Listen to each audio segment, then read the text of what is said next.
After researching for a little bit, I came across the article titled Federal Agency Sues Chipotle After a Kansas Manager Allegedly Ripped Off an Employee's Hijab.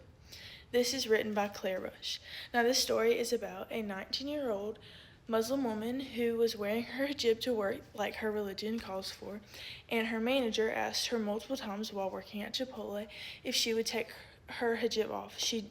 Every single time she told him no, and he kept asking. He asked about 10 times, and she was tired of it. And one night, they were closing up Chipotle, about to end work, about to leave, and he took matters into his own hands. Instead of asking her, he just ripped it off. He pulled back part of it, and it uncovered part of her hair.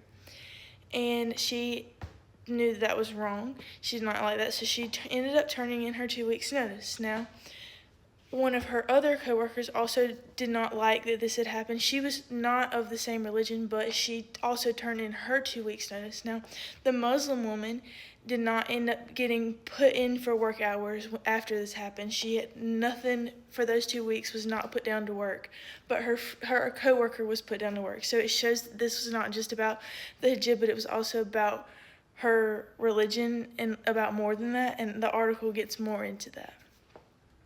This violated many rules and regulations, not even of the company and of stuff like that, but also her religions and beliefs and stuff like that. It violated ethical communication standards. She told the manager no, no, no, no, and he still did it. It came and it was not only ignored, it was attacked. She was attacked. Another key factor that this may play into is that it could be stereotyping, and because about a Muslim woman, he was just a male and she was a Muslim woman wearing a hijab. It is different, but he didn't have to do that. He used his position of power to put pressure on her, and then use force on her after she said no.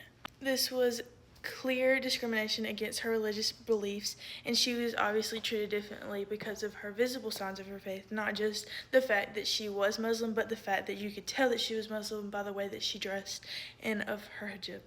It also connects to gender discrimination because he was a male and she was a female. That also ties into it. The real problem needs to be faced and talked about more. It doesn't need to just be pushed aside.